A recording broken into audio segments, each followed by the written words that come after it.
Hello everyone, Rush here and welcome back to another video. Space Marines. You know them, you love them, and they crush Xeno skulls like paper mache. These guys have been the face of the 40k franchise ever since it first came out, but there's more to these ironclad crusaders than meets the eye. Each chapter has its own strengths and weaknesses, and it will be interesting to see how each chapter's different battle brothers compare against each other.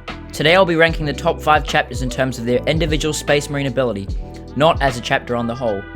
This list is for loyalist chapters only, including successors, and it goes without saying, but all of these are just my opinion, and I welcome feedback. But without further ado, let's go.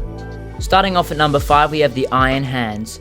These steel giants are known for their proficiency in mechanics and their immense strength.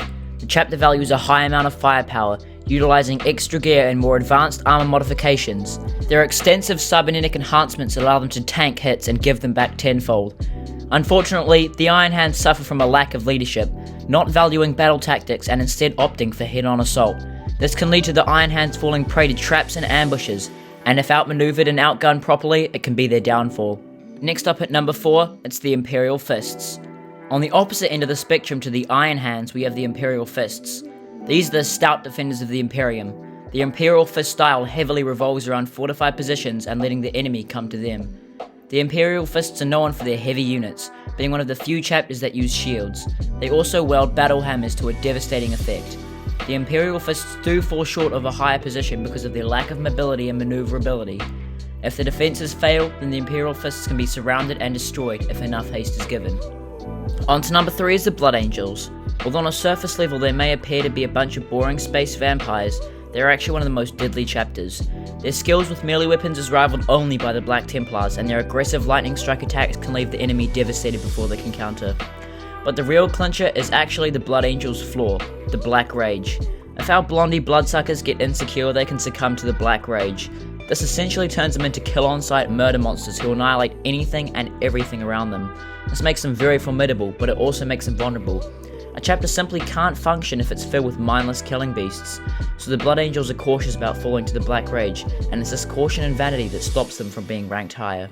Taking up second place is my personal favourite, the Black Templars. They may be the only successor chapter in this list, but that doesn't mean their battle brothers are any less powerful than that of the main chapter. The Black Templars' signature calling card is his skill with swords. Sigismund, the founder of the Black Templars, annihilated every demon and heretic he came across, only dying because of Abaddon's cheap plot armor.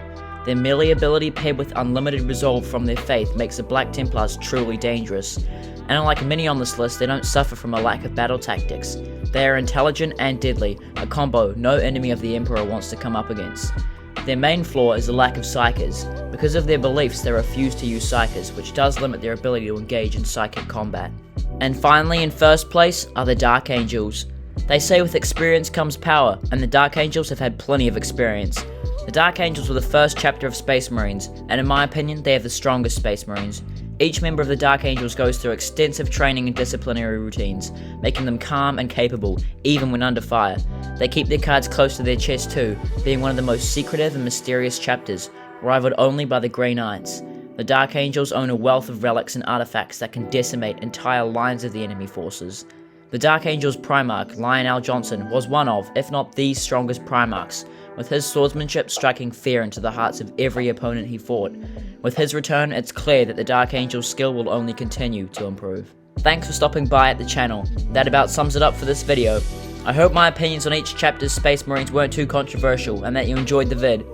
If you want to see more content like this, then please like and subscribe. It lets me know that you guys like these lore videos. Thanks, and goodbye.